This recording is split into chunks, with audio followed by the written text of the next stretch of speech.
कॉलेजमध्ये त्याचं रॅगिंग झालं. हा हा. त्यानंतर तक्रार केली होती वरिष्ठांकडे किंवा UPSCकडे तक्रार केली होती. हा हा. त्यानंतर काय फॉलोअप झाला आणि नेमकी आता काल 4 तारखेला आयुक्तांना आणि त्या लॉ कॉलेजला तुम्ही नोटीस पाठवली आहे हा, हा, हा. अनुसूचित यांच्या राष्ट्रीय हा, हा. अनुसूचित आयोगाकडून.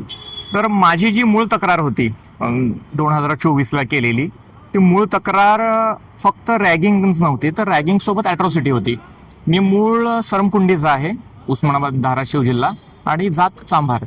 नाही, मी शेड्यूल कास्टचा आहे, बिलॉंग करतो.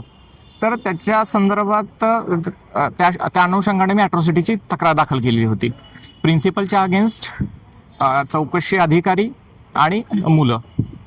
तर याच्यामध्ये पोलिसांनी फक्त रॅगिंगचीच तक्रार दाखल केलेली आहे, ॲट्रॉसिटी तर नाहीच आणि ॲबेटमेंट टू रॅगिंग पण नाही. तर ह्या दोन्ही तक्रारीसाठी अनुसूचित जातीचा आयोग, कमिशन फॉर शेड्यूल कास्ट, यांच्याकडे तक्रार दाखल केलेली होती आणि त्यांनी डॉक्युमेंट्स बघून, पुरावे बघून प्राथमिक चौकशी केली आणि police commissioner of police Amitesh Kumar आणि प्रिन्सिपल दीपा पातुरकर यांना नोटीस पाठवलेली आहे की तुम्ही जे काही कारवाई केलेली आहे ती कळवा, आणि जर तुम्ही सदर कागदपत्रे विहित वेळेत आम्हाला पाठवली नाहीत तर सिव्हिल कोर्टाचे अधिकार आम्ही वापरू आणि समन्स पाठवू तुम्हाला.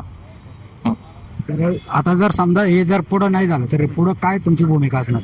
नाही, माझी भूमिका कोर्टातून प्रायव्हेट कंप्लेंट GMFC मधून की ॲट्रॉसिटीचा गुन्हा दाखल व्हावा, आणि जर नाही झालं GMFC मधून तर हायकोर्टातून.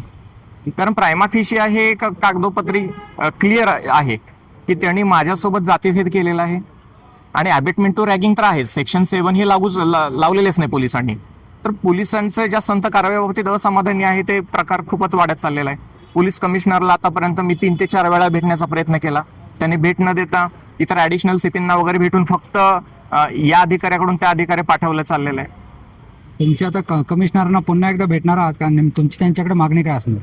मागणी आहे की ॲबेटमेंट टू रॅगिंग, प्रिन्सिपल, चौकशी अधिकारी ऋषिकेश गाणू. आता हे ऋषिकेश गाणू हे मोठे प्रतिष्ठित वकील आहेत, 32 वर्षांची प्रॅक्टिस आहे, आणि पोलीस कर्मचाऱ्यांना जे लिगल ट्रेनिंग दिलं जातं त्याच्यामध्ये ऋषिकेश गाणू असतात. त्याच्यामुळे त्यांनी तिकडून दबाव आणण्याचा प्रयत्न केल्याचं माझ्या ऐकण्यात येत आहे.